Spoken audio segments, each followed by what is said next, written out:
I've been fortunate enough to spend today at Royal Troon, courtesy of Mercedes-Benz on their patron day, getting to play the course just 6 weeks before the Open Championship.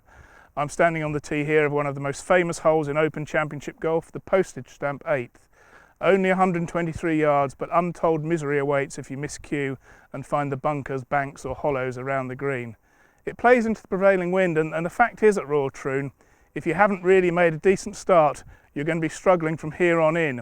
The first 7 holes play essentially downwind, and you really do need to make a score. There's 2 par 5s in amongst those, and a lot of players in the Open Championship will have no trouble reaching those holes.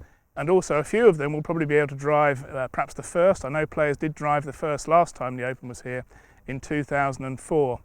Those holes aren't without danger, but you really do need to be 2, maybe 3, maybe even more under by the time you get to this hole here, especially if the prevailing wind is blowing. Because from here on in, there's a little loop around the turn, and then you're more or less straight into the wind for the majority of the back 9.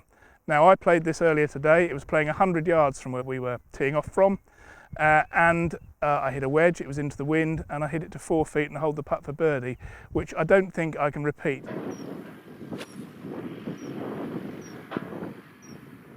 One of the holes in the loop at the far end at Royal Troon is the 11th, and this is a particularly fearsome hole. Now, we played from the tees over to the left of the 10th green, from where I thought it was already a pretty tough challenge.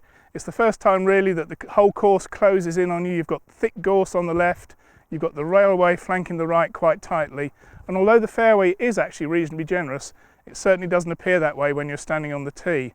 Now, for this little video clip, I've come over to the tee they'll be using for the championship, and I didn't think it could be any tougher, but in fact, as you can see behind me, all you can see is a sea of gorse. Now, in terms of distance, that's not a problem for the guys unless this is playing into the fiercest of winds, but it's a psychological thing, isn't it?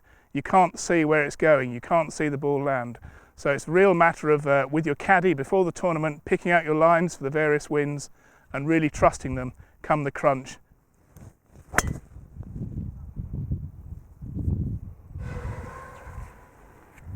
The final test I wanted to talk about, just as that train trundles off into the distance there, is the 17th. Now, that's a par 3 off the backs of some 220 yards, and it's well protected by bunkers, 2 short left, 3 away to the right, and the green is kind of on a raised up plateau there.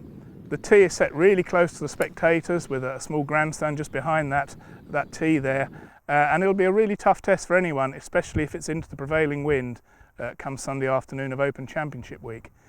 If they can get through the 17th unscathed, and pars there will be like gold dust some days, then the 18th into the wind will be a real test as well, nearly 460 yards. Lots of bunkers to avoid off the tee, and then more bunkers up by the green, and the clubhouse no more than 10 paces from the back of the final green.